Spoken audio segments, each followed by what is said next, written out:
Hi friends, good morning. രാവിലെ തന്നെ നമ്മുടെ അക്വേറിയം ഒന്ന് വൃത്തിയാക്കാമെന്ന് കരുതി കേട്ടോ. ആഴ്ചയിൽ ഒരു തവണയെങ്കിലും നമ്മുടെ അക്വേറിയം വൃത്തിയാക്കില്ലെങ്കിൽ അതിലുള്ള മീനുകളൊക്കെ ചത്തുപോകാൻ സാധ്യത കൂടുതലാണ്. ഒരുപാട് ഇഷ്ടത്തോടു കൂടിയും താല്പര്യത്തോടു കൂടിയും വാങ്ങിയതാണ് നമ്മുടെ അക്വേറിയം. അക്വേറിയം ക്ലീൻ ചെയ്യുന്നത് വലിയ ബുദ്ധിമുട്ടുള്ളൊരു കാര്യമാണ് കേട്ടോ. ഇതിലുള്ള വെള്ളം മാറ്റലും കല്ലുകളൊക്കെ ക്ലീൻ ചെയ്യലും ചെറിയ പണിയൊന്നുമല്ല. അക്വേറിയം വേണമെന്ന് താല്പര്യപ്പെട്ടത് ഞാനാണ് കേട്ടോ. വെള്ളം മാറ്റുന്ന ദിവസം മുട്ടം പണിയാണ്, 2 പേരെങ്കിലും വേണം. സംഗതി ക്ലീനാക്കി കഴിയുമ്പോൾ കാണാൻ നല്ല ഭംഗിയാണ് കേട്ടോ. ആ തെളിഞ്ഞ വെള്ളവും അതിൽ കിടന്നവർ ഓടുന്ന ആ ഒരു സീനും നല്ലൊരു രസമുള്ള കാഴ്ചയാണ്.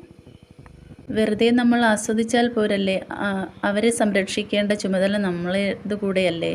പിന്നെ അതിലുള്ള വെള്ളം നമ്മുടെ പച്ചക്കറിക്കും ചെടിക്കൊക്കെ ഒഴിച്ചു കൊടുക്കുന്നത് നല്ലതാണ് കേട്ടോ. പിന്നെ അക്വേറിയമൊക്കെ വൃത്തിയാക്കി കഴിഞ്ഞു. അതിൽ മേൽമൂടി നമ്മൾ വലയാണ് ഇട്ടിരിക്കുന്നത്. കറണ്ട് പോയാലും മറ്റ് തകരാറൊന്നും